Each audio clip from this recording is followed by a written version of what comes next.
Meeting. It is June 10th, 2019, and it is just past 7 o'clock, and we have 5 board members present this evening. If you'd please stand and join me in the Pledge of Allegiance. I pledge allegiance to the flag of the United States of America and to the republic for which it stands, one nation, under God, indivisible, with liberty and justice for all. Is this item under opening items? She is in London. I'm sorry? This is under call to order. I don't know why it's there. The donations. Yeah, I don't know why it's under call to order. Yep, it Yeah. got moved. Sorry. Is there a motion to approve tonight's agenda? So move. Second. All in favor, raise your right hand. And that passes 5-0 to approve the agenda. And we are moving on to the consent agenda, which is quite lengthy tonight, but things that we are all familiar with. Dr. Cobbs, is there anything you'd like to review in that for us? There are lots of things on here. So apparently the old call to order thing there, the public content, those are the donors that should actually be on 3.18 and the amount of cash that has been donated to the choir group at OHS. And this is pure donation. This is not money that they have worked this is simply donations that have come in. So a lot of support from our community there to make those things happen. The other things are mostly continuations of existing contracts. Hopefully you've seen those and you've looked through them.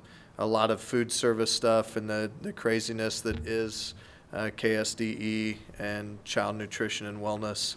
A lot of special ed contracts that, again, continue throughout the year. Tiny K as well. CRW is our consulting E-rate services contract. So again, this is a continuing contract that we have with them to make sure that we're doing all the things that we need to do with E-rate. And of course, girls golf edition at OHS. So just a lot of different things there. Dr. Cobbs? Yep. Question on the petty cash. Is that just something for here at the district office? Yes, it is solely for here, and it is solely for reimbursement. In order to reimburse somebody that comes in and says, I need a reimbursement for this thing, we have to actually go in and develop a name and a process through Skyward to be able to reimburse them and have it show up. So we had a conversation with our accountant and the guy that comes in and does our audit, and ultimately he felt like a petty cash system was the best and most efficient way for us to do this, and we can document what goes in and out of petty cash and work through that system. So it should help us and be quite a time saver for us, as there are a number of reimbursements that come in and out of our district. And my second question was, we only got 2 bids, correct, on the transit? So we actually went out for bid and put it out there on a much larger volume and got 0 bids out of it. And part of that is the crazy process that exists with public bidding of vehicles for schools. So you have to put out there, if I were buying a Ford Explorer, I would have to say, I want a white Explorer with gray cloth seats, with air conditioning, with power seats all the way around. You have to list every option that you want there, and nobody bids those things out. So every time we've done it, we've seen little to no response from bids. So instead, we've gone out and we've asked multiple groups. Bob Allen didn't even want to touch it here in town, so we used Beckman and Olathe Ford, which are 2 most local vendors, and this is what we got. And that is. The Beckman one or the? Yeah, that was It should be Olathe. Yeah. So they wrote them down like this. Yep.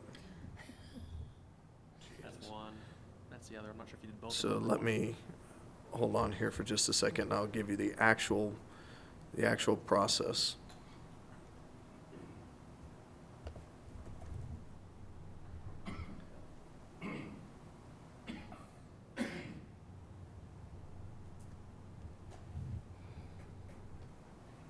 All right, so the actual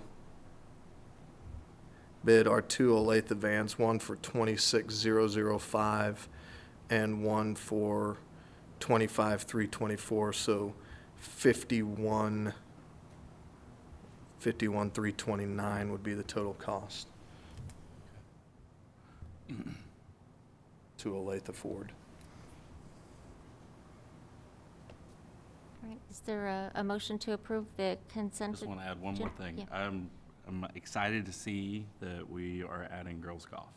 Yeah, I'm it's excited to see that on there. going to be good. And now I'm done talking. If Chris is done talking, I'll move that we approve the consent agenda. But I don't want to slow you down. I mean, if you got other No, questions. there was a lot in there. There was a lot in there, Yeah. and that's good questions. Good, I ca- second your motion. thank you. All in favor of approving the consent agenda, please raise your right hand. And that passes 5-0. And we do not have any comments from the public this evening, so we'll move on to reports and presentations. We have middle school and high school presentations by Mr. Stoltenberg, Mrs. Whitaker, and Mr. Carlson.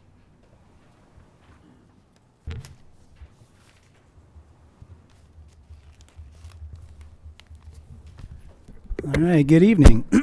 I'm going to try to exercise some brevity in light of last year's presentation. So if I don't answer any questions or if you have some things that pop up, please make sure you stop me, ask those questions. I'd be more than happy to answer any of those. So trying to kind of drill down to the nitty gritty and not be too repetitive on some things that we've talked about up here before. We're going to focus first on our academic data, looking at MAP and state assessments results, specifically the ones coming in from the spring.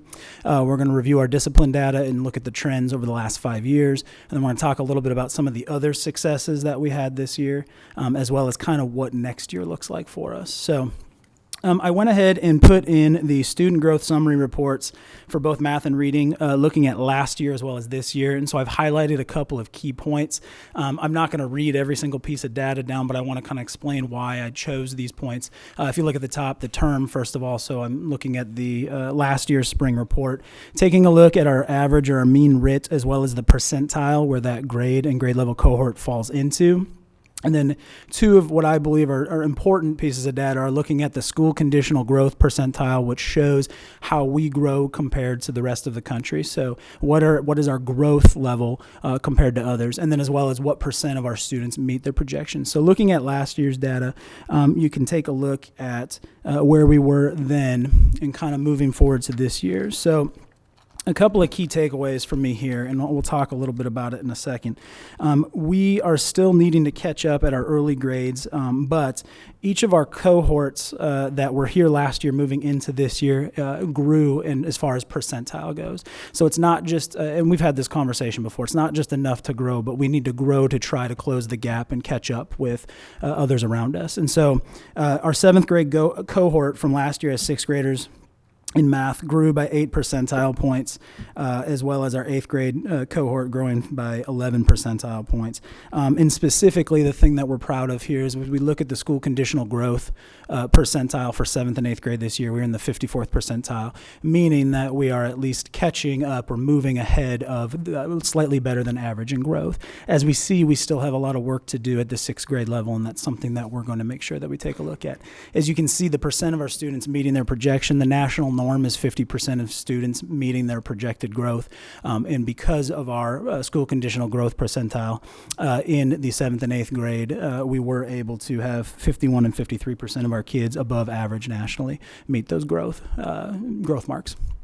Looking at reading from last year as well, same sort of situation.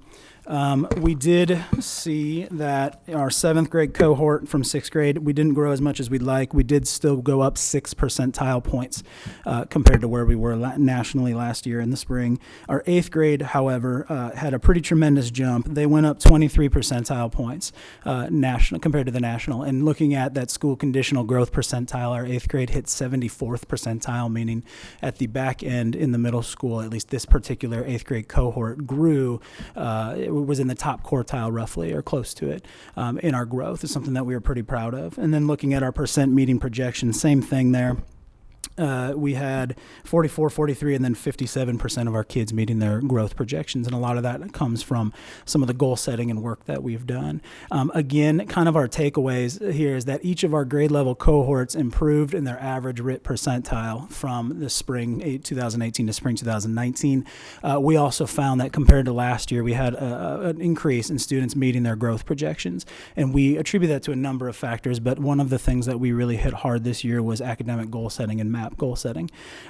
We also are proud of closing that growth gap in the 8th grade. So in math and in 7th grade, they were 54th percentile of our growth or conditional growth percentile, and then in reading, that's a typo there, it should say 74th percentile. So the big takeaway here and what we're going to look at tackling is how do we close that gap in our early grades? Why are we seeing successes in the 7th and the 8th grade that we're not seeing in the 6th grade when we look at our MAP data? Our state assessment data, we saw, and we'll talk about this after I go through the reading, math, and the science. We saw incremental improvement from grade level to grade level. Still, we have a lot of work left to do on our state assessments here. So this year's 6th graders, we're at 279 as our average, or our median, score, and that's up from 271 last year. 7th grade is the same, 270, which was last year, and 8th grade was 274, which is up from 270. Looking at our students that fall in the different levels, looking at where we are on the bottom end with our 1s, which is still much too high. However, we are down in terms of the number of students in 6th grade that scored in the lowest percentile. Last year we had 58% of our kids. This year it was 47, so we were able to close some of that gap. 7th grade we did go up by 2%, and then 8th grade we were down 5%, so 36% of our students scoring in the lowest. So this is certainly an area, and we'll go through the math and the science as well, but this is going to be an area of focus, especially as we look at our grading practices and as well as our instructional practices, and seeing why we're not seeing, why the grades and that kids are receiving in their classes, and why we're seeing the MAP growth, but we're not seeing that being congruent with our state assessment data. So same thing here with our math. Again, our 6th grade from last year, our average score is up 281 from 275. 7th grade, we went down slightly. 8th grade, we went up 275 from 270. So it's incremental improvement, but it's still not good enough, and it's still something that we certainly need to tackle as a school. And then looking at science, 277 is up from 275, and we trimmed off 1% off of those of us scoring in the lowest. But again, it's incremental improvement. It's not enough at this point, and it's something that we have seen that those MAP successes haven't yielded our desired state assessment results. One of the things that's going to be a point of focus that we talk about with our staff as we move into examining standards-based grading practices is how do we mitigate what I'm referring to here as the reverse bell curve of our grade distribution. At the middle school, if you were to look at our grade distribution, it would be almost like a parabola in that we have kids on the top end, lots of kids getting A's, we have lots of kids getting F's, and we don't have very many people in the middle. And what I chalk that up to is a lot of our grading practices are still rooted in some of those things, which involves work completion and effort in some of those, and students don't always have an accurate picture of what they know. And so one of the big pieces that we're going to use to push with our staff about why standards-based grading is an essential component to our practices is going to be taking a look at why our state assessments are not yielding the results that we want. In terms of our discipline, I only have referral data for the last 2 years, which is when I've been here, in which we collected it. But taking a look at where we are with our referrals, our ISS, OSS, and expulsions, we did see about a 15% decrease in the number of office referrals, and that's the number of kids sent to the office by teachers. Or in some instances, it's things that are reported to the administrative staff, if not by teachers. That's something we're pretty proud of, and we see this as being some tremendous work by our staff, and especially some of that trauma-informed care and our mental health team practices that we've put into place, seeing that more kids are staying in class more, which is going to be essential for some of the different things, the academic pieces that we want there. Our ISS did go up, and that was something that we looked at in terms of how can we try to utilize ISS as a means as part of a trauma-informed care practice, and there is some backing with it. We're still working on reforming those. Our OSSs remain the same, and something that for the first time in at least the 5 years worth of data that we have, we had 0 expulsions this year. So every kid that started that did not move out finished at school, which is something that we're also pretty proud of. I will say with these takeaways, this is a tremendous, there's a lot of credit that needs to go to our staff, our teachers, our paras, those who work with our kids that often struggle behaviorally, as well as, of course, our assistant principal, Kyle Cost, who does a lot of work in mitigating behavior with kids. So again, kind of some of the things that we talked about here. We saw a decrease in referrals. We did have a regression to our previous year's numbers in ISS. OSS seems to have stayed relatively the same over the last 5 years, but we didn't have any expulsions this year, so we're pretty excited about that. Other successes here. And we just got kind of a variety of pictures and some things in here. So we really set out as a building, as something that was set by our site council, as well as something that our staff was saying, is how do we get kids connected to their community and how do we reinvigorate some of that student pride? And so we feel as though through a lot of our projects and project-based learning and things that we've talked about here, we've been able to try to generate some of those community connections. You can see in some of these pictures, the one in the bottom left is a group of individuals that made some things for individuals that are our retirement community. The bottom middle, we see a cohort of kids that decided they wanted to spend their Saturday morning to go sing again at the retirement village. We see some trying to bring back some of those pep assemblies and some of those other items that we haven't had in the last few years. And so we kind of see some of those things as those additional successes and the feeling that we have built some of that community connection and some of that school pride and something that we want to continue to invigorate in our kids. The career fair as well. I don't remember if we spoke about this since it had happened. We had our career fair this year. We had, I think it was 50 or 60 individuals come in and speak about some of those things with our kids, and I know some of our board members were involved in that as well. And so that was a success, and as well as our fine arts successes, our choir program, certainly we're seeing our numbers grow, and Ms. Carr has done a fantastic job, and Mr. Paquette continues to churn out ones, and those kids work very hard for that, but our fine arts program is certainly second to none. So looking ahead to next year, a big piece of what we're going to look at is how do we invigorate our standards-based grading practices and how do we look at and revise our instructional practices to make sure that our academic data is congruent with everything else. So we want to make sure that we're seeing congruence within our MAP testing as well as our state testing, and we're continuing to see those improvements. We don't want to pat ourselves on the back and say, we saw great MAP assessments this year, we can take a year off or something to that effect. So we want to make sure that we continue to try to refine our practices and make sure we're doing what's best for our kids. I've talked about this in drop scheduling here, but we are going to be engaging in drop scheduling. We are going to nest our PBL class into tier, and so we are going to, and this was through a lot of feedback from staff, students, as well as community, but we are going to take our PBL course and we're going to nest it into our tier class and have that operate 2 days a week as opposed to every single day. And so we can still take some of those things that we think are very valuable, but find a way to try to do it in a way that makes more sense and that so kids aren't running out of steam and running out of ideas. And then, as I talked about here as well, using advisory to kind of take over some of those soft skill pieces from tier that we'll be missing so that tier can go back to being a purely academic intervention. So that's my presentation for today. I know I went pretty quickly. Is there any questions?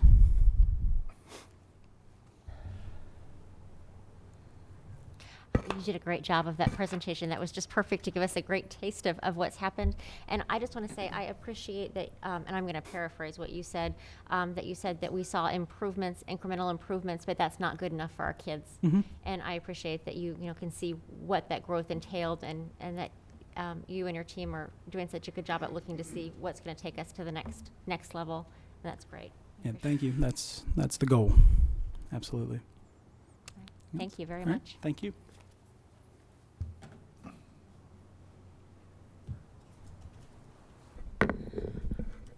Good evening.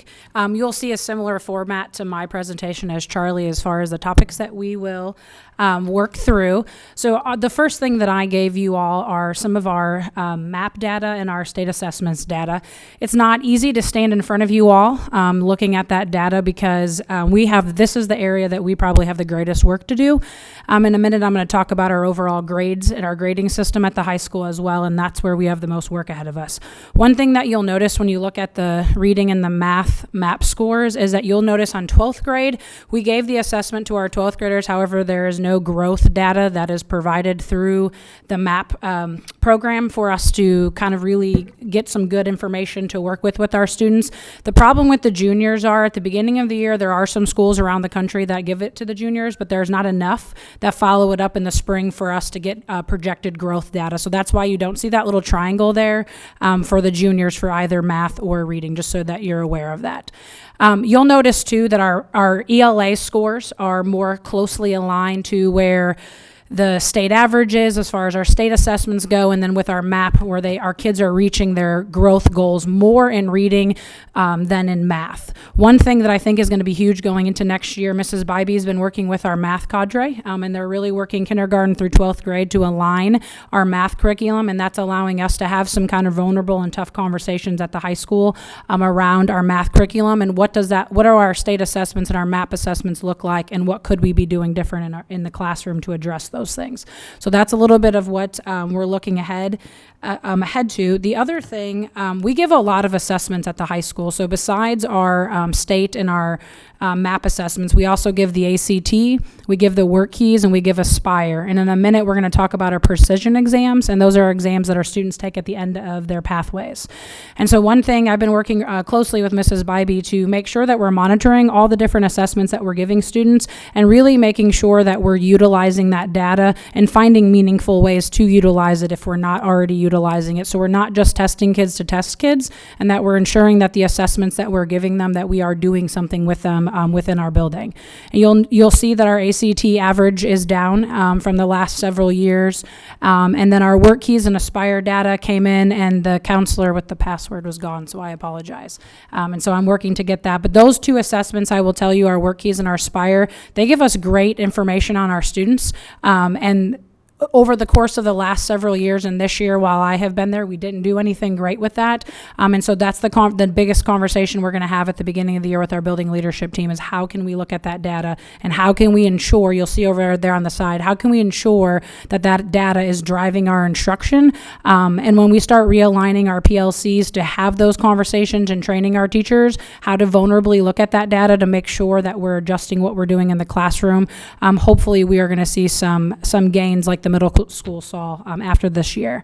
The other big thing that we've talked a lot about is we have our students take these assessments, but we don't do a good job of helping them understand why they're taking it, helping them understand what their scores are. And so we have to do a better job next year of building up our student awareness and our goal setting around our assessments. Because right now the students come in and they take those assessments, but we really are at the tertiary level with that. I think that was all I had there. This next chart you'll see is our grades, and I was able to pull it from the last 2 years because we've been using this certain system to track our eligibility. One thing that you'll notice that's pretty alarming overall is just the total number of students that end each quarter with an F, and then what's more alarming is the total number of classes that those students are failing. So for example, if you look at the end of the year there, term 4, we had 170 students failing a class, and they were failing 350 different classes. That's 26% of our students. There's obviously a disconnect in our culture in what we're asking students to do and what's going in the classroom. So this is a huge conversation that we have to have next year. One thing you'll notice from 2017 and 18 to 18-19, term 2, it's the end of first semester, you'll notice that that number is astronomically different than any other quarter. And when I went through and I dug in and looked at the names of who those students were, they were freshmen. And so what that tells us is that those freshmen, as they transition over to the high school, they're struggling, right? They're maybe not struggling as much that first quarter, but then they're starting to give up, or they're really starting to struggle that second quarter. And so I will talk a little bit about our advisory and how we are hoping some of the adjustments we're going to make with that can kind of catch some of those students. But that's what you notice during that quarter 2 jump. It's the number of freshmen who unfortunately don't pass classes at the end of their first semester. And so all of these, our state assessment data and our grades, it's very vulnerable information, and we have to come in next year with a growth mindset and really be willing to look at these as educators and talk about kind of where are the holes, where are the gaps, and how can we get better for our students. And that's going to be a large part of the conversation that we're having next year within our PLCs and then within our building leadership team as well. Here's some discipline data over the last 2 years. I brought up last year's data to this year because the one thing I think it speaks volumes to is just the cultural shift that has happened at the high school between our students, our teachers, and then just even the community.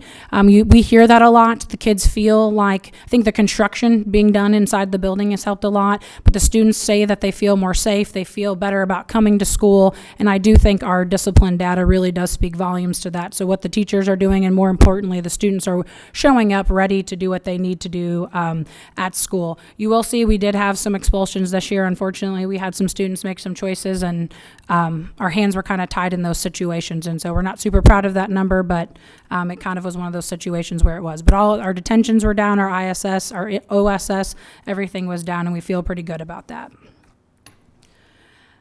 Our pathway completers, when you looked at our strategic plan that we shared earlier in the year, you will see things about career and college pathways all over our strategic plan. It's something that we're very prideful of at the high school, and it's an area that we want to continue to get better in. So the chart over on the right, that will tell you how many pathway completers there were in each of our pathways. You'll notice aviation and fire science, those are still at the beginning stages, so we didn't have any completers, as well as the IT support. But you can see over there the number of students who not only met the course requirements, but then they pass that end of pathway assessment as well. So some things that we're looking to get better at, we want to increase the number of completers. We also want to increase the number of CTE scholars. And really what that is, that means that our students, not only are they engaging in those career pathways, but they're actually leaving those pathways with the skills and the knowledge to prove to their employers that they can do the things that a fireman need to do, or the things that an auto mechanic need to do. And if we can increase that number of CTE scholars, we will definitely help our students be able to show that to future employers.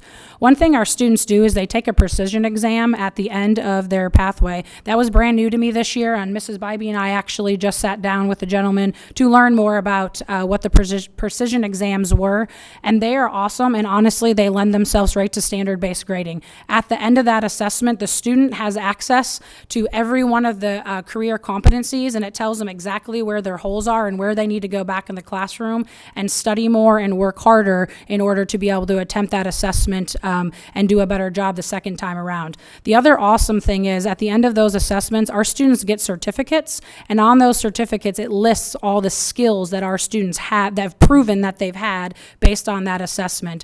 And really what's awesome about that is rather than having an experience-based resume, which many of our high school students don't have that job experience, they really walk out of the high school not only with their diploma, but with work experience and actually skills that they can list on their resumes and have a skills-based resume rather than lacking that work experience. So that's an area that we've got to do a better job within our PLC and our CTEC to make sure that our teachers really understand what those exams can provide our students and make sure that they're articulating those things to our students and our families as well, so they realize why the students are doing those things. We're going to continue to expand our offerings. Aviation will be in its second year next year. Fire science will be in its second year. We're looking at bringing the building trades program back. Having a good capstone project at the end of those classes will be huge for our continued growth. We are working with Roger Maxwell to hopefully start up a school bank, so that way we can have a good end of the CAPS project in our finance class as well. And then our high school students are actually going to take over managing the high school website, and that's going to be new for next year. And so the kids are really excited about it. They don't really have a capstone project in their web and design class, and so we're going to give that a shot and see how it goes. The other thing that Mrs. Tharp is our new career counselor, and so one thing that she's going to be working hard with our fine arts people are what the state's calling them unfunded pathways, but we can look at our fine arts, our music, our art classes, and we can start forming pathways for those students. So if those are areas of interest for them, we can kind of create our own pathway for those students. Unfortunately, the state isn't going to identify those as Perkins Grant funded right now, but they're all things that we have at our high school.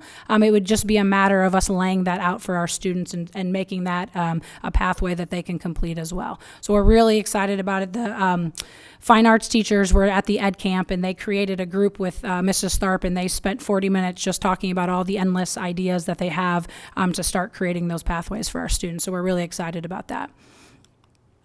Our graduation rate, so we have some preliminary numbers. Please know that they are very preliminary, that the way the state calculates your graduation rate and sometimes how people like myself and Dr. Cobbs calculate our graduation rate ends up being a little different. Normally when you calculate it, you're pretty much right on within 2 percentage points either way. So our preliminary numbers show us at an 87%, potential 87% graduation rate for this class of 2019. And that is a testament to how hard our counselors worked. We did have a new counselor this year, and Mrs. Lehman and Mrs. Buxton really just gelled together. They were meeting with seniors on a weekly basis. They were calling parents bi-weekly, and then they were coming to me every other week, and we were sitting down with those seniors that we need to. They, before they left for the summer, have already given me a list of juniors that we really need to make sure we're having conversation on and doing things different for them, and they've already contacted all of their parents at least one time within that last quarter. And so I think that's going to be huge going forward when we continue to look at our graduation rate. And it's a big shout out to how committed they are to our students and the value that they put into and the time that they put into meeting with our students on an individual basis. Some of our celebrations this year, you kind of see a myriad of pictures, but I think one of the biggest things that we've noticed as a staff is just that cultural shift. We were able to bring our building leadership team back together, and we met every other week, and here at the end of the year, we were meeting weekly just because we were putting things together for our flex hour for next year. But just putting that building leadership team back together and letting teachers know that they have a voice and that they can go to their department chairs and that they can bring those things to a meeting every other week and that we're going to actually talk about them as a staff. That has been absolutely huge. The other piece that we added was a lot of staff recognitions. We have a lot of amazing things that happen at the high school, and a lot of it's because of our staff members. And so we try to build in a lot of different ways to recognize staff members at our late start Fridays and give them a chance just to share good news every time we are together as a staff, because sometimes they just forget to relax and talk with one another. And so that cultural shift has been huge. We did finish the year with our open hour pilot, and I am happy to report that it went way better than I think any of us ever thought. Wilma, our head custodian, we had to go back to normal lunch one day for finals, and she literally came up to me and said, "Can we have that open hour back, please?" It was really funny. And I said, "Why?" And she goes, "It's just so much easier than this." And she was terrified of it. So that spoke volumes. And even the kids, they didn't like it when we went back to that day of regular lunch. They just despised it. So really looking forward to that, looking forward to seeing what that does with our students, with their grades, and how we can help them focus on their academics more while they're at school. So really excited about what that does. Our student pride, I think our students just took more pride in being at Ottawa High School this year, which was awesome. Our Renaissance kids did a great job. They hosted quarterly pep assemblies that were just very engaged. Our students were very engaged. They behaved well, and we're looking forward to being able to continue those into next year. And then the one thing that we really worked on is just making sure we were utilizing our alternative programs. And so rather, when kids were kind of on that edge and they were maybe wanting to drop out of school or they were getting worried about their credits, making sure that we sat down one-on-one with that student and their family and really talked about the options that we had between our Ottawa High School as well as Eugene Field, and really making sure that we made a better connection, built that connection between what was going on over at Eugene Field and Ottawa High School, and making sure those students really do believe that they still are a part of the high school, because that's how we want them to feel when they go over there. So those are a few of our celebrations. Mr. Carlson's going to come up and talk a little bit about our alternative programs, and then I will end a little bit just telling you, looking ahead, the things that we are our goals for next year. Kelly, before we transition here, let's talk a little bit about, and just to make sure that our board understands, that the transition from middle school to high school, and there's a reason why Kelly and Charlie do so many things together. It is really kind of the linchpin to success in our district, and you can see by the numbers and the failure rates that transition from middle school to high school is intense. And what Charlie was talking about in terms of the inverted bell curve, there's something that we have to address in terms of our grading practices, in terms of our instructional practices, in terms of making sure that our workload is appropriate, specifically from 8th grade to 9th grade, but certainly from 6 through 12. As we try to identify why our students are struggling, why so many kids are receiving really powerful positive grades at the 8th grade level and coming to the high school and having less than the identified success that they thought that they would. It is not an indictment of our teachers. It is not an indictment of the middle school or an indictment of the high school. It is simply a transition that we have to begin to address and begin to understand more implicitly and explicitly in terms of why are these things happening and what is it that we can do. Furthermore, the number of failures that, and we've talked about class sizes and things that begin to happen at the secondary level, the number of failures that we're seeing with our students at the high school are ultimately increasing the number of students that we have in each class. So as we start going through and trying to identify how we deal with class loads there, part of the plan, and Kelly can talk about it as she finishes up, is to try to identify why we're seeing that failure rate, reduce it, so that we can limit the number of students that are having to retake courses, so that maybe instead of having 25 kids in English 10, we have only the 18 kids that should be in English 10, and we can focus our attention better on those students who have those specific needs. The other thing that I wanted to draw attention to, and the amount of work that Charlie and Kelly and Amy have done, because it is extensive, and we don't recognize the value all the time. I think that Amy and Charlie and Kelly have brought to our district, and really incredible work that has taken place in a very short amount of time. But if we could try to visualize what happens and the differences between what happens K through 8 and then what is expected to change 9 through 12 in terms of alignment of instruction. When we take 7th grade assessments, every kid in the 7th grade is taking 7th grade math and the same 7th grade math curriculum. When we take 10th grade assessments at the high school, those students that are taking the state assessment might be in algebra, might be in geometry, might be in algebra 2, and might be in pre-calc.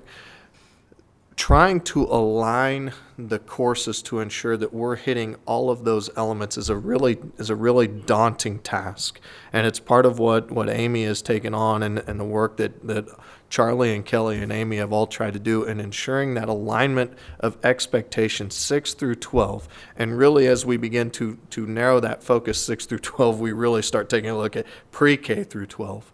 But there is a huge transitional issue for us, and it bears itself out in our assessment scores, and that is a lot of what we're trying to accomplish, and really some great work that's going to take place in our buildings in the upcoming years, and we hope that it bears the fruit that we expect it to, and we certainly believe that it will. Mm-hmm. Absolutely. Ready?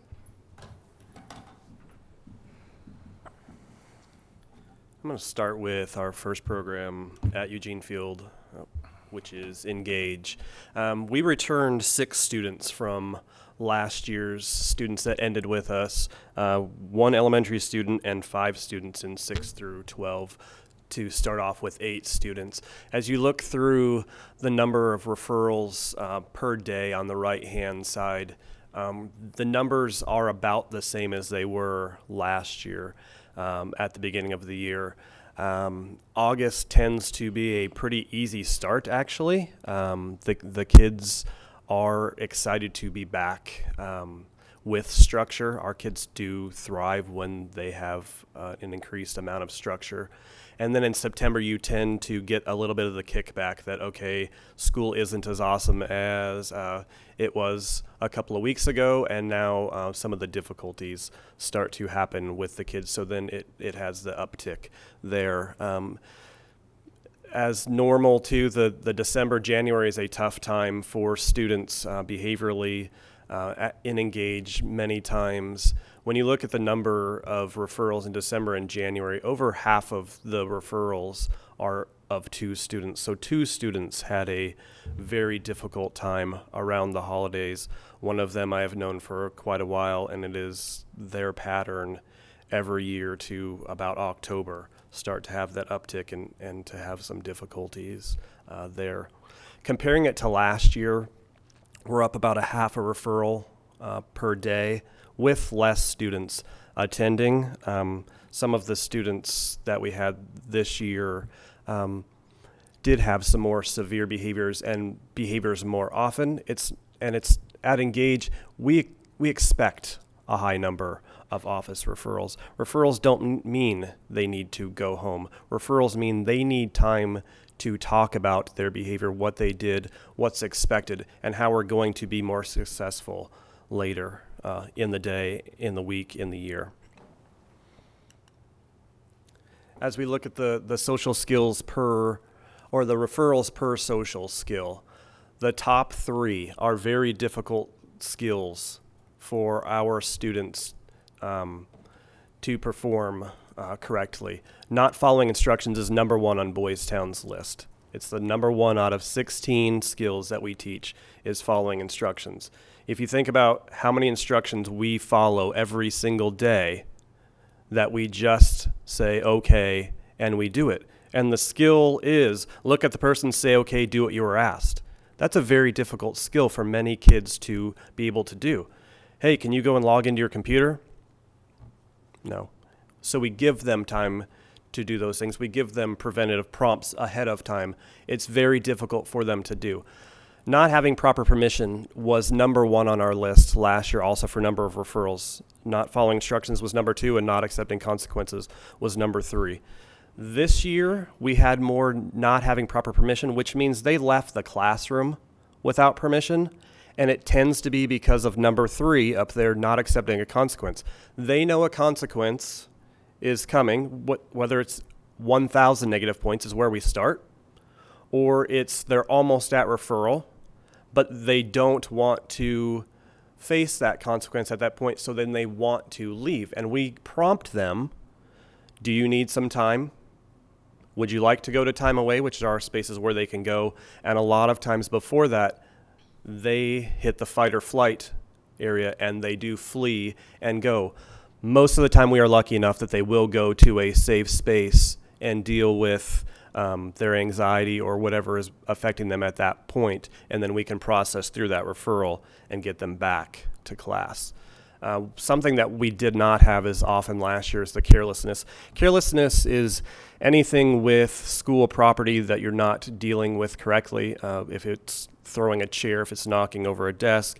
This year we had more property damage than we had last year completely. A couple of students, that was their go-to. We had sheetrock walls, which if you talk to anybody in alternative schools, sheetrock and alternative schools do not go together, because students quickly realize that you can hit that, put a hole in it quickly. Our time away spaces are now plywood, which makes it so much better. And the students, it's not usually wanting to hit something to get the anger out. It's what damage can I create at that point. So I think that we've done a great job this year of looking at the space and making it a more effective space for students. The hitting and fighting, when we had two attempted fights that the fights never happened. Students were able to be separated at that point. We did have quite a few hitting. That comes more often with elementary students. When you add elementary students, instead of fleeing, a lot of times it's a hit, and those are a lot of times open hands, quick, whatever I can hit. It's not an attack, but that was something that stuck out to me this year. Obviously, as they are out of the room for referrals, that does affect their academics. And we did have a few students who are behind in their academics because they do miss so much time from being out of the room for referrals. Students also took a lot of time to process referrals because they know in the Boys Town system, when you're in referral, there are no other consequences that can happen. So no more negative points are earned at that point. So we went and talked about, and Mr. Johnson had a great idea of, if they're not processing their referral within a certain amount of time, let's place them in ISS. That ISS then has to be reported to anybody who they deal with outside of school. If they have a probation officer, if they work with Elizabeth Layton, those things also get added, which then cut down on the amount of time that our students were willing to spend in referral. If it was within a reasonable amount of time, work out the referral. If not, they had to spend time in ISS to get out of ISS. This year they had to complete 1 class period's worth of work and have their attitude ready to go back to class. Another program at Eugene Field is OLC. I have up there the number of students per grade that we did serve this year, and then the projected numbers for next year. Obviously, as kids move further on in high school, there is a greater need for catching up for some students on credits. And OLC is not always used to catch up on credits. There are some kids who, with all the amazing things that Mrs. Whitaker and her staff are doing at the high school, there are some students who do not want to be in a traditional school and are not interested in those programs and would prefer to come to OLC where they can sit and do their work on their own, not be there for a whole day be there for the whole day. Yep. One thing you'll notice is that we did utilize it for some freshmen this year and a few sophomores. And one thing I would tell you is that was after it was a last-ditch effort of a million different things that we tried at the high school and things weren't working.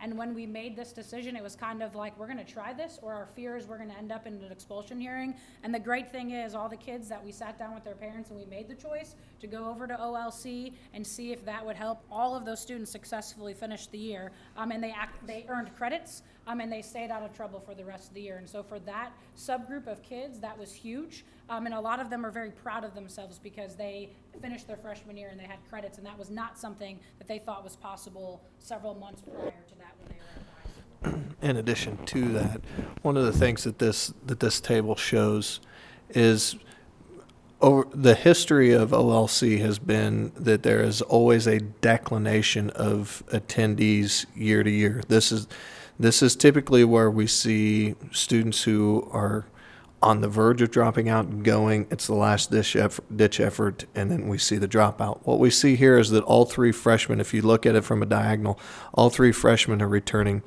10 of 11 sophomores are returning.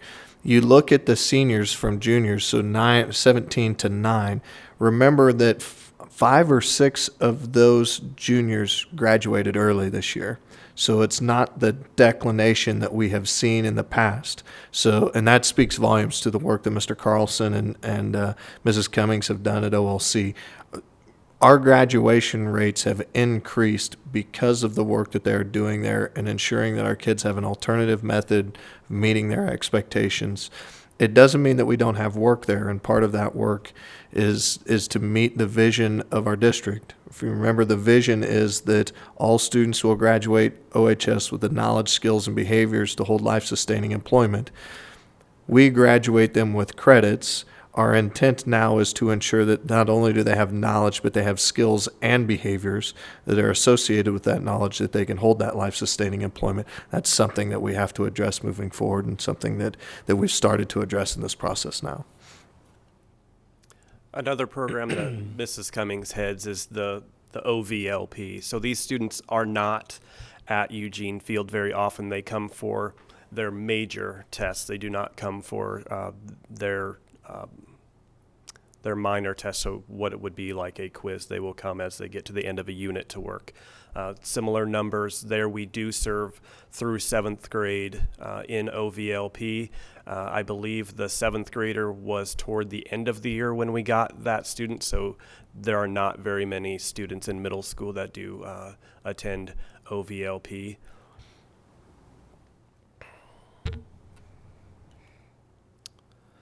For OLC, it's always amazing. I love to talk to Mrs. Cummings about the amount of classes that are being passed by the kids. And the kids, when they complete a course, one of the teachers in their classroom will fill out a little slip for Mrs. Cummings, and she attaches it to her printout and puts it in their file. But they also bring a little ticket into the office, and they get a reward for finishing that class, and they can either choose a candy bar or a pop. It's amazing the kids that will hold on to them, but they don't even want. There are numerous kids who don't want that reward at all. They just hold on to those. As they walk in, they'll have 8 or 10 of them in their hand. They're just keeping those things as a, look what I've done. And I talked to one of the boys as he came in and said, what are you going to get? And he said, I never get anything. I don't want it. I said, you don't want a candy? No.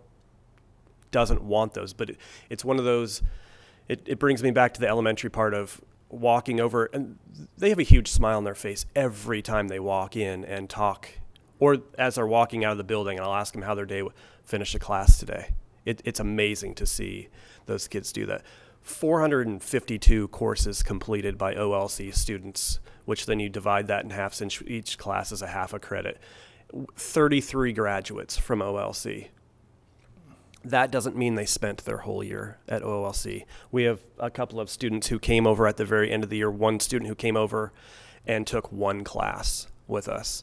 He was there for 2 days to finish up what he had started at the high school and just needed to finish there, but he counts as an OLC graduate. OVLP, 107 courses completed with 2 graduates. It's pretty amazing to see them walk out saying that they finished, and that Mrs. Cummings sends her email out to the staff that says, please congratulate this student when you see, and the first person who responds almost every single time is Dr. Cobbs, of that he saw that these kids have finished. Our third program is the adults program. If you ever need a pick-me-up and are in Eugene Field, this is where you need to go. Going back to an elementary building, if you want a pick-me-up, you go to a kindergarten room because there's always something and the kids are always excited to see you. It is the same way with the adults program. There's always something amazing happening in there and the kids are always excited to show you what they are doing. We had 7 students this year. We'll have 6 returning. We have one of our students who did not age out but decided to become an adult and not come to school anymore. A great thing is the unique transition resource that was able to be purchased. The high school uses unique as their curriculum, and another step of it was a transition part of it. Mrs. Swindler, who was an amazing hire last year, asked for the transition resource, and it allows each one of the kids to be on their exact level with reading, with math, and when you walk into the room and see 6 kids doing money and all completely at their level, from just identifying coins and dollars to making change, the amazing things that are happening in that room. Every moment with Mrs. Swindler and her staff is a teachable moment. One of the stories that I remember that Mr. Robinson said is when they came and presented and asked to be considered the Ottawa Tornadoes, and when they were leaving, and that she stopped at the top of the stairs and talked to one of her students that came and presented about, see, we start our day with the Pledge of Allegiance. They start the same way. She is able to connect every single thing that happens in that day to something that she has taught or something that they are going to talk about. She's truly amazing. They're amazing. I'm just going to keep saying amazing when I talk about her. Their dog treat business. Not only do their kids get to see this business from start to end, they make the building smell great when the dog biscuits are cooking. I know they don't taste that way because they don't have what humans like with the sugar in it, but they've convinced quite a few people to try them, and they don't taste bad. They just don't taste good. This year they went to the Job Olympics. Mr. Robinson and I were able to go, and it was probably one of the greatest experiences I've had in my 19 years. I don't know that I stopped smiling, and I don't know that I smile that often, but the whole time they're just seeing our high school kids and our adults kids there in their element for doing things that they had practiced doing, and doing so well that we came home with a trophy that we weren't ever really sure if it was the high school and the adults together that won the trophy or if it was the high school that won the trophy, but we said we're claiming it all together as a program because the kids did so well. Community outings they do once a week where they will go out to lunch and practice being in the community, but they're always out in the community bringing positivity everywhere. And the big thing that they bring is the work experience. Those are our work experience partners, and I know the formatting got a little messed up as we went from one format to another, but those are the amazing places that our students went to work to every single day. Many of our kids had multiple jobs, And every day at almost 1 o'clock, I would make sure I was down there seeing the kids as they went to work, and then met them about 2:20 as they came back from work. Nobody's more excited than the adults program kids going to work and coming back and doing great things. And something that got left off of there because it didn't make it on there is that they do a couple of jobs for USC 290. They have our school-to-school mail going so well every single day, and then doing another huge job that I have sitting on my table right now is the shredding that they do. Also those thankless jobs that the district wouldn't run as smoothly without. Our accomplishments this year's 33 graduates, one from Engage, so those, the OLC, the OVLP, and Engage, the Engage student counts as an OLC. The successful addition of elementary students to Engage, we added 2 students to our 1 that we had before. I think it went pretty well. It did exactly what I thought it was going to do at the end of last year. It adds more energy to the building. Energy isn't always a positive, but these students' energy that they bring is pretty awesome, that they love being at school. And when they're not there, you hear from their parents that they're sick, but they really are fighting me to come to school. There's not much better than that. 6 students in Engage earned their way to progress level, which is the second level up. Not all of them were able to maintain it. Some of them lost their level back down to the first level, but then were working their way back to that level also. 3 Engage students were able to attend classes at OMS and at OHS. The OHS students are definitely interested in the CTE classes, and that is definitely something that we need to keep pushing all of our students to, is toward those classes. Students giving back, doing community service, the adult students and Engaged students doing community service. The first year for Engaged students going out and doing community service, we did it once a month this year. They did have to earn the opportunity to go. Next year we're talking about, unless there's a severe behavior beforehand, everybody is going every single time that they go. Over 200 hours of work experience gained. That would be the adults students. We'd obviously like to get our OLC students those opportunities also, and our Engaged students those. We did have a lot of students at OLC who do work. They just choose not to do the work study credit. Community outings to practice social skills, I talked about that. Job Olympics, talked about that too. Parent participation in conferences in all 3 programs. Mrs. Cummings offered conferences to all of her students. Mrs. Swindler offered for all of her students, and the teachers at Engage offered all. Engage tends to get 100%. OLC, not as many, and then the adults program will get everybody the first time. The second time, their IEPs tend to come about that same time, so they'll choose not to do those. And then probably the most important one is building meaningful relationships with students and staff. Do you have any questions that you would? Were you one of them that tried the dog treats? I did not. Mr. Tompkins, Coach K, is one who is very motivated by food, and I will let Kendall do any of the taste testing. I had to see who the person was. You kind of made it sound like you did try one, so I had the same question. So kind of after that, just looking ahead where we need to go next, one big step we need to work on next year is our advisory class. So advisory will be 1 period a week. It'll be 44 minutes. And the one thing we've already talked to all the students about is that that's not their time to do their homework. That's not their time to engage in social obligations. That 44 minutes is really going to be about them. We're going to have some very specific professional development at the beginning of the year, teaching our teachers how to be advisors.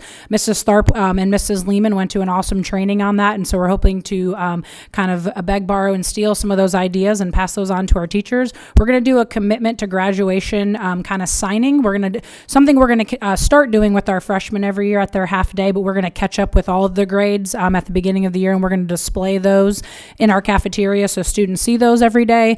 And we kind of have a plan to work on how we can get new students' names up there, and then our big thing is we want that to be part of graduation day. day. So they make that commitment when they come to the high school as freshmen, and hopefully they see that out through their 4 years. Really want to talk about that individual goal setting, not just with their class grades, but also this is the time we need to use to make sure our students understand all those assessments that they're taking, why they're taking them, and that they have goals around them. You'll see emphasis on Zello. Zello is basically what Career Cruising is moving to. It's more of a Facebook-like interface. It's supposed to be more student-friendly. So it's very similar to Career Cruising, but it looks different. And so we're going to be switching at the middle school and high school to Zello next year. So this is where we'll put our emphasis on that, as well as our social emotional skills. And then really those student-led conferences are going to be absolutely huge for us in the spring. And so we'll be preparing for those all fall semester, and hopefully get the community to buy into those on our first try next spring. We're really going to work hard on realigning our PLCs, making sure that we're using our data to drive our decisions. That's just a practice that we need to get back to at the high school. And you will see, kind of like Dr. Cobb said, grading homework instructional practices. That is a very large bullet point. That is going to be a lot of work, a lot of vulnerable work for myself and our teachers to do, but that's going to be where a lot of our professional development is centered around next year. And then also that flex hour, we'll institute that as part of our schedule, and then we'll continue to explore other options and ways that we can best meet our students' needs and more personalize their education and their learning for them. And then the last one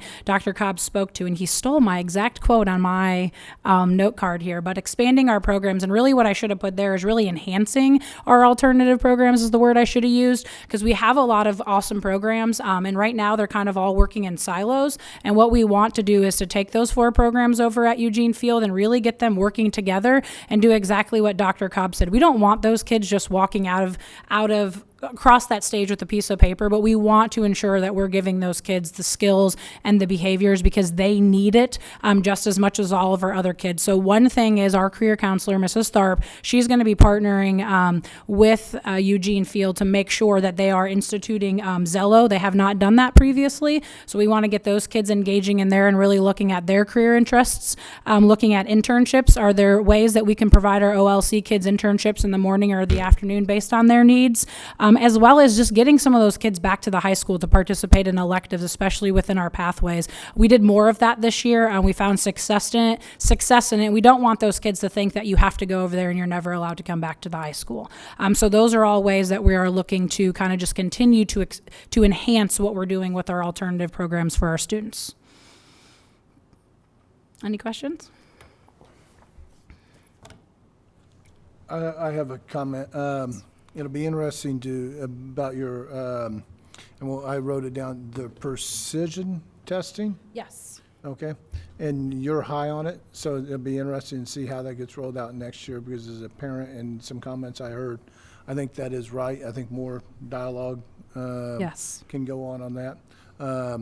And then I'm interested, I really think Amy and you and Charlie done a great job, in doing the alignment, because I really do see over the last year or two a big difference in having kids who are going from the middle school to high school. I think the adjustment's one thing, but I also think the coursework, you kind of leave the middle school and you're doing one type of thing, but then you hit the high school. So I think that whole alignment deal is awesome. And I really appreciate the effort you all are putting into it. So job well done. Absolutely. Absolutely. Okay. Thank you. Thank you. Thank you very much. All right, Mrs. Bybee.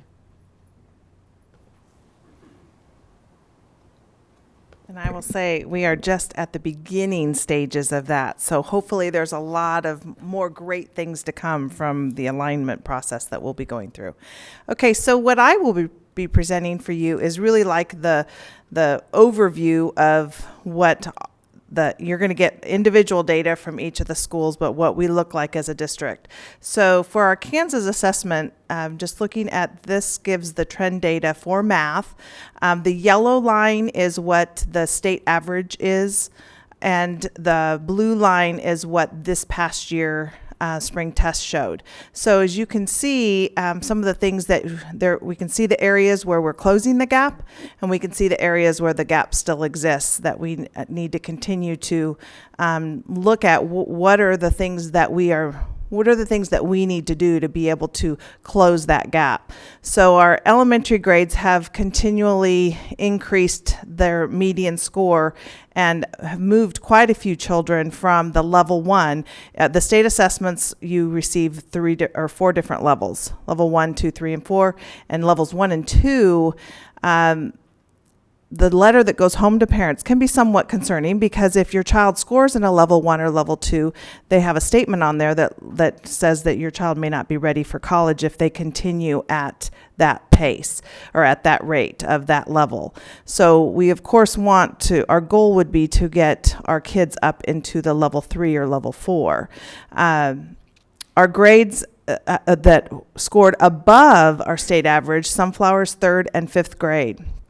Both of those scored above state average. Lincoln's 3rd grade was at state average, and the closing the gap, as you can see, are the 3rd, 4th, 5th, and 8th grade. So we're happy to see that some of those grades are closing the gap, because that's what we want, in addition to really moving towards reaching that average place. You'll also see some consistencies with some of these same scores within MAP. They're confirmed through MAP. So you can go. Amy, if you can leave it there for Yeah. just a second. One of the things that I hope our board recognizes from this is we start taking a look at data. Long-term discussions over the course of the past 10 years for our district have always centered upon our students coming to us with a lack of skills, and ultimately us trying to build them up as we go. Our state assessment data, again, would probably conflict with our MAP data, but our state assessment data would show us otherwise, that at the 3rd grade level, our kids are very similar to their same age peers across the state of Kansas, and that we decline as we move forward through the years. One of the things that I think that is important to notice as we continue to think about our growth as a district and how we improve, that blue line is the line for this year and shows an increase in assessment scores across the board with every grade level except 7, and really about the same at the 10th grade level. So even though we're still below, we are seeing those incremental improvements that Mr. Stoltenberg talked about and Mrs. Whitaker talked about, that we're getting there. We've got some things in place that are going to help us through, and we should continue to see those improvements as we move forward. But the expectation is that we get not only to that line, but above that line, and make sure that we're doing the things that we know that our students are capable of doing. And one of the things that will go along with that, with math, is with the math cadre that we have, as we're looking toward this next year being an adoption process year. One of the differences that we've done is we've brought the entire department from middle school and math department, and the entire math department from the high school and then representative from each grade level, from each school. So we have a good representation as part of that math cadre, and that is not only just to look at resources, but that's also to where we'll start doing some of that work with looking at that curriculum alignment with that group of teachers. So it's a large group of teachers than what typically has happened in the past, but it's important for our growth, for all of those teachers to be part of that process, especially at the middle and high school, because so often what they're teaching is a little bit more individual than what you would see at the elementary level. So we're excited about what we can see with that group. Any questions about that first, the math?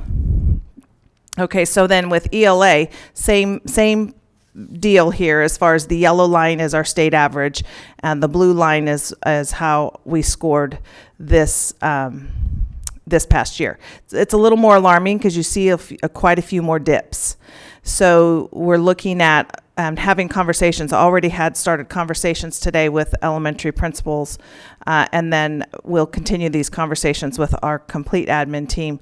But in just looking at, okay, what's happening between our 4th and then moving into 6th grade, because you'll see the state is also declining.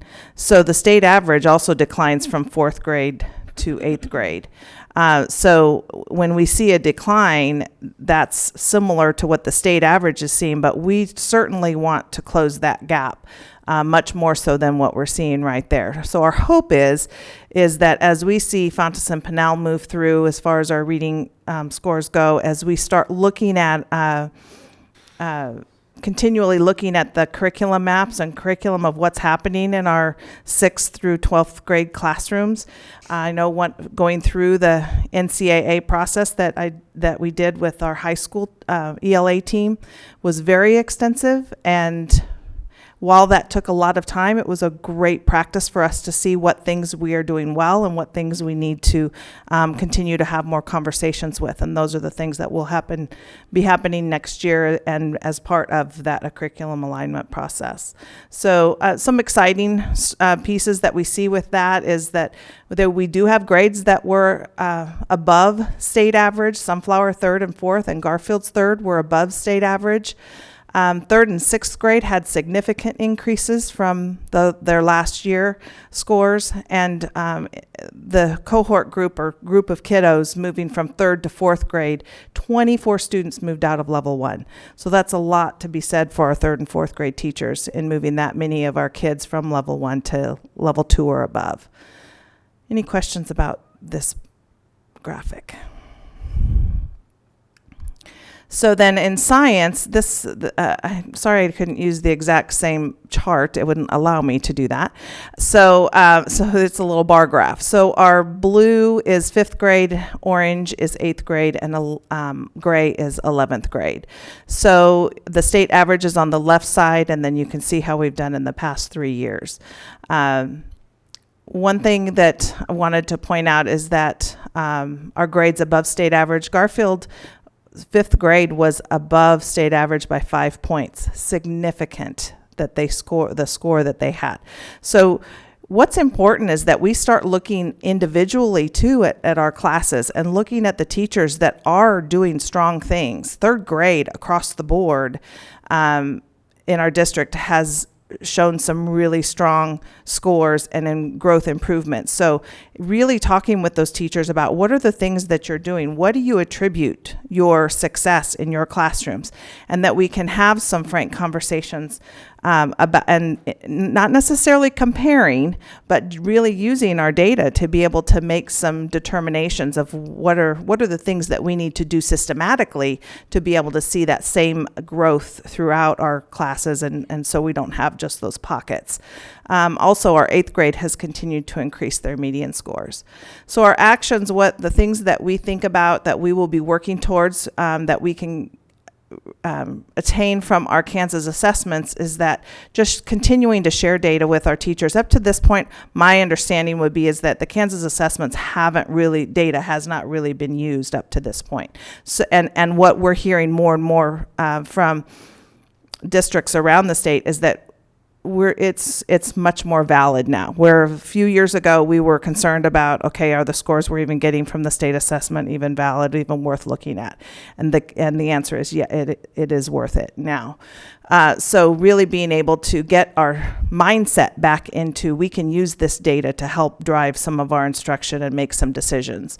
Our PLC work, we'll be able to use that to communicate our purpose for our state assessments, for looking at our data, doing goal setting. There was a lot more goal setting that happened this year. Now continuing that, making sure that's more consistent. And then something that we have not utilized is they do have interim tests, and they have practice tests. Some teachers tried out in elementary, tried out some of those practice tests to familiarize their students with the testing format, but they can also gauge some of the progress of their students to see those specific skills that they might be missing, just as we can also gain that information from MAP. Any questions about this? Okay, so as you saw specifically, middle school and high school results, this is the district student growth from fall to spring, from last year, which is on the bottom, to this year, and this is math. This is basically showing us that NWA MAP gives students a projected growth. And then the blue, so that's the diamond. That's what kids at that grade level, they would be projecting their growth to be. And the blue is what was actually happening, the observed growth. So as you look at the grade levels, especially if there, you can see the improvements from last year to this year. And there's a lot more of our students are seeing the amount of growth that NWA would be expecting them to, or projecting them to have. Now, this also includes those kids who might be above or at or above average, but maybe they didn't show the amount of growth that they should. So there's another report that teachers can use specifically to their class that will put them in a quadrant to be able to show these kids in my class are scored very high, but they didn't make their projected growth. Because we want to make sure that we are giving the same attention to all of our kids, whether they're scoring low or whether they're scoring at the very highest level. We want to make sure that they're continuing that growth. That being said, with MAP, the higher WIT score they get, the harder it is for them to move. It takes more for them to move. So this is our reading. And again, you see our second grade, our third grade had significant observed growth. You can see that even from last year to this year, sixth grade didn't quite meet the observed growth that we would want to see, but the difference between last year and this year is pretty significant for them. So they did close that gap. Our eighth grade, you can see that they went above that observed growth also. So this view gives our grade level scores. So as you can see down at the bottom, it's specified out fall or spring. So you can see we have the blue is all of our kids, the percentile of the kids that were average or above percentile. The red is low average percentile. The yellow is the lowest percentile. And then the legend is up there at the top. But so we obviously want to see more blue from fall to spring. We want to see less red or less yellow for sure. Some of our kids may be moving from yellow or from red to yellow. Yellow to red.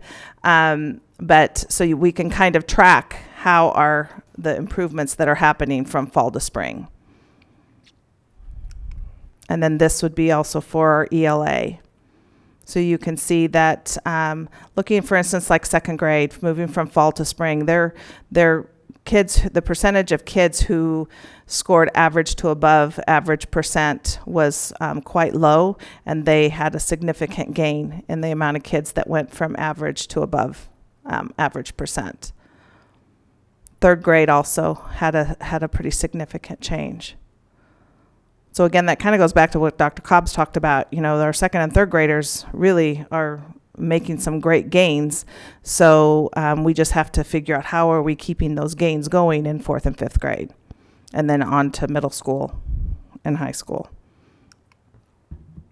And so this isn't a way for you to just kind of see a little bit of per school. So if second grade at Garfield, Lincoln, Sunflower, and so forth, looking at something like this is where we can have some conversations over our district PLCs on, okay, wow, Lincoln second grade scored quite a few more kids in the average or above percent in second grade. So what can Garfield and Sunflower learn from that? What are some of the strategies that did? What did your administration look like?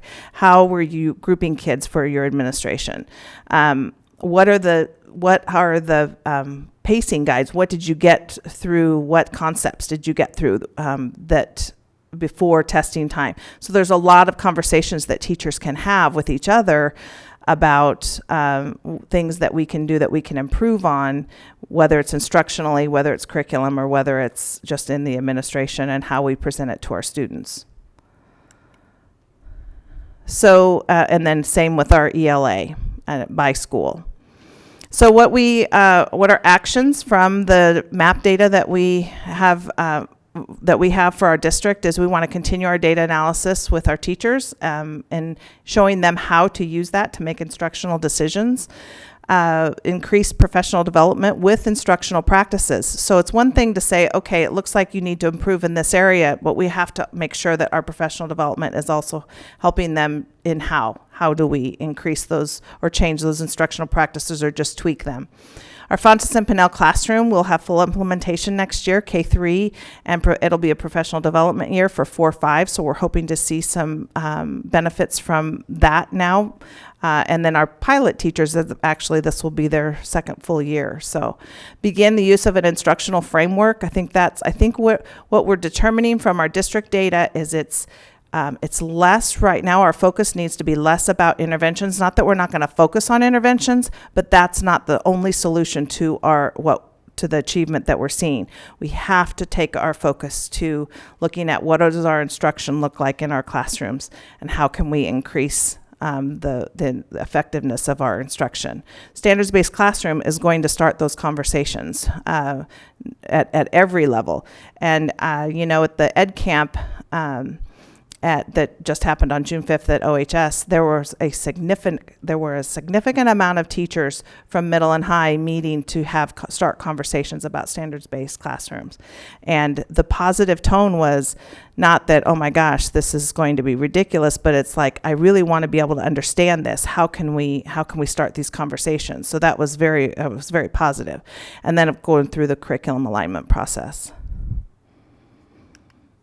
Okay, and then the final thing I just wanted to say with this before I answer any questions is, this is I'm so happy to have been back here for this first year here in this position, but this administrative team has a commitment to using data, looking at it, what can we learn from it, how can we best support our teachers and help our teachers to provide the best learning for our kids. So I have no doubt that we have so many things in place that are so right now our results might not look so great, but there are a lot of positives, and we have to focus on those positives while we have to be frank with each other and with ourselves and how to build that culture that as teachers, we can look at our data and we can try to not, this is hard because we all take it personally, but we can rely on each other's expertise to be able to learn from each other and to be able to try to set our egos aside and be able to say, gosh, my class did not do very well. I had a teacher came to me at the end of the year, she says, I've got to do something different with reading because my scores aren't showing it. That's huge, that teachers are looking at their scores and saying, wow, my kids did not progress the way I had hoped they did. What are the things that I need to do? And I want to be able to have conversations about that. So we're in a good place to start to see some improvements there. Any questions? When was the MAP test given this year? The MAP test was given in the fall, and then some gave it in the winter, and then some gave it in the spring. Are you talking about specifically schedule-wise? Schedule-wise, spring. Spring. So MAP was given after the state assessments. So most of the buildings tried to get their state assessments in. High school, was that correct for you guys? Yeah. So we had the testing day. And the elementary principals, they tried really hard to plan in their scheduling maybe a week in between so that kids weren't just tested. Actually, it ended up being, because how you stagger it with third, fourth, and fifth, to have at least a week, if not a couple weeks in between, so kids didn't go from one test to the other. So they are very cognizant of the scheduling and trying to not have our kids feeling like they're just going to start clicking away.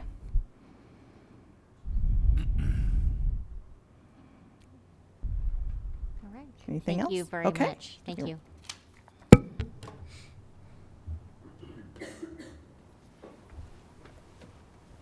All right, we are moving on to section 6.01. Dr. Cobbs is going to present to us the boundary changes.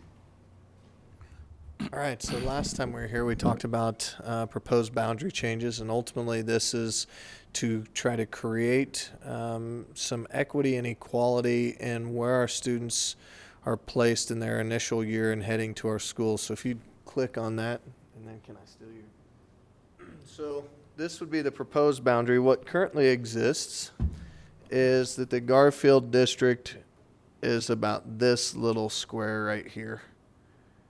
So that would be about the end of the Garfield School District, and all of this over here would be Sunflower. Pull that up too. Yeah. So for kindergarten alone, this is about 7 families that would have a transition from, so that's the old districting.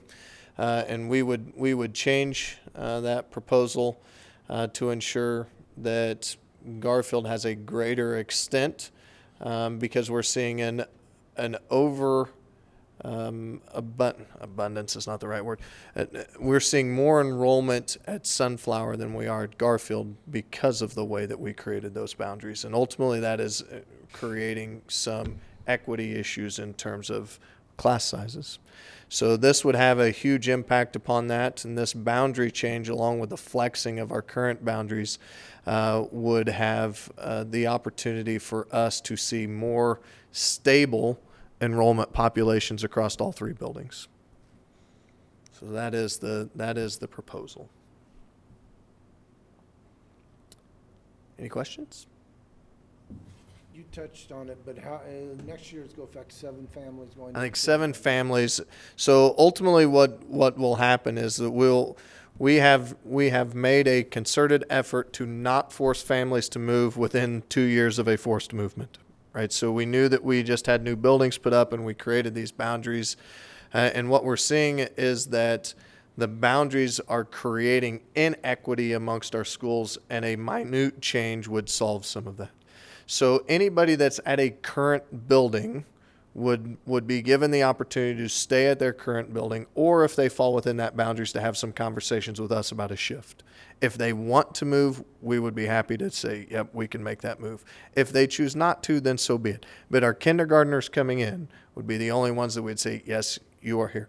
Unless that family has a student currently someplace else, and we would allow them to finish out. So really it is a long-term plan, but I think it only affects 7 families at this point. So how do you address that inequity that maybe existed this year? How are you going, I know we may be talking apples and oranges, but Yep. will this help? So this will be a huge shift for us, but there are pieces with the flexing of the boundaries. So if you could show the boundary statements. So grades 4 and 5, for the most part, are really going to stay the same, and there will continue to be some inequities there, but they're not overwhelming. At 4th and 5th grade, larger class sizes seem not to impact them as much as they do at the lower levels. So we'll address those, and time will allow us to have these groups at K1, 2, and 3 move into 4th and 5th grade and solve some of those things. The other pieces of our current boundaries, when we see that we might have 21 students in each class and I'll just use this as an example, at Lincoln, and 17 kids in a class at Garfield. The flexing of the boundaries allow us to communicate with some of those families to say, would you be interested in a move? Right, so if you live within a 2-block radius of that boundary, so for students that are east of Main and south of 4th Street, currently going to Garfield, that 2 blocks radius that is on Main and on 4th Street, above and below, we can have some conversations with them about a one-way movement, right? So they can't move to a place that's already overloaded with students, but they can move out of a place to create that equitable boundary. So we will begin having those conversations. We've met with principals to begin to reach out to those families to see if there's an interest there. If there isn't, then we maintain, but we begin to fix it for years coming because of the boundary shift, which will have a dramatic impact upon the numbers of our students. We will get there. We also know we deal with transfers every year. There will be a group of families that want to move to a different environment, and we'll utilize those transfers to create a more balanced profile. Very good. Any other questions or discussion? Because we do need to take action on this tonight. You see us having to keep doing this every 2-3 years? Well, I know that. yes and no. What we do see is that there is a declination of enrollment that's coming our way, and this has been prescribed by KASB. They do an enrollment projection every year, and we know that we're going to see a decline in enrollment, and we're beginning to see it. You're talking about a group of kids at the 7th grade that's 227 kids, and a group of kids at 1st grade for next year that's 155 kids. And we see from 227 a direct line down to 155. So we go 227 to 200 to 190 to 180 to 170, and it just continues to decline. And we're gonna see that shift for a little while. What I do think that we will have to continue to address if we want to create equity is a notion of a more gray area of boundaries. If we're okay with 21 in one group and 16 in another group, then okay, we're okay with it. But in talking with our association and talking with teachers and talking with administrators, I don't think that's where they want to be. If we have the ability to maneuver our boundaries the way that we need to with a flexing, so the boundaries remain the same, but most of our boundaries have a significant number of kids living right along that corridor, which would give us some ability. The notion of a transfer is something that we deal with every year. We will get a list of transfer requests every year that is fairly in depth. But our boundaries as they currently sit have ultimately led us to say, nope, sorry, we're not accepting transfers unless there is some outstanding circumstance. So this would give us a little more ability to maneuver within the system.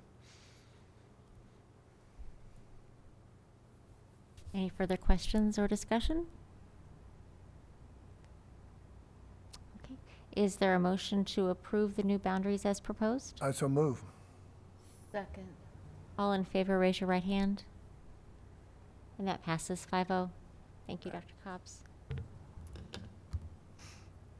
All right, we are moving down to section, I don't think we have anything for negotiations tonight, do we, Dr. Cobbs?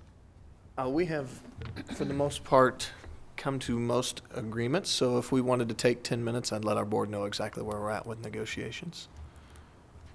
We good?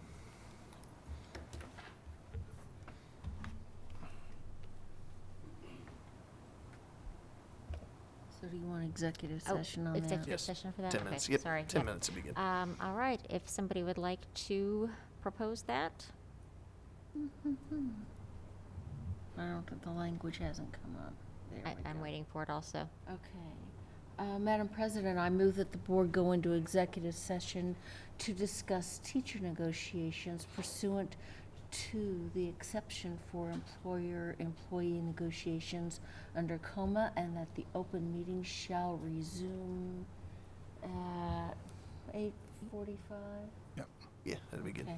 In the boardroom, and that we invite Dr. Cobbs. Would you like? I think it's just me. Okay. Okay. All right, Second. all in favor, raise your right hand. Passes 5-0. We will adjourn to executive session. I need more passwords to do this. What? You know my password now? No, I have to have more. I have to have this one. Okay, we are coming back here. Coming back in. Coming back. All right, is there a motion to resume regular session? I move that we come back into regular session. Is there a second? Second. All in favor, raise your right hand. That passes 5-0. We do need to return back to executive session for a personnel discussion. If somebody would like to read that statement, and we need 10 minutes, and we need to invite Dr. Cobbs. Okay, I think I've got it. Okay. I move that the board go into executive session to discuss personnel matters pursuant to the non-elected personnel exception under COMA, and that the open meeting shall resume at 9 o'clock? 9 o'clock. In the boardroom, and that Dr. Cobbs be invited. Second. All in favor, raise your right hand. Passes 5-0. We'll adjourn to executive session.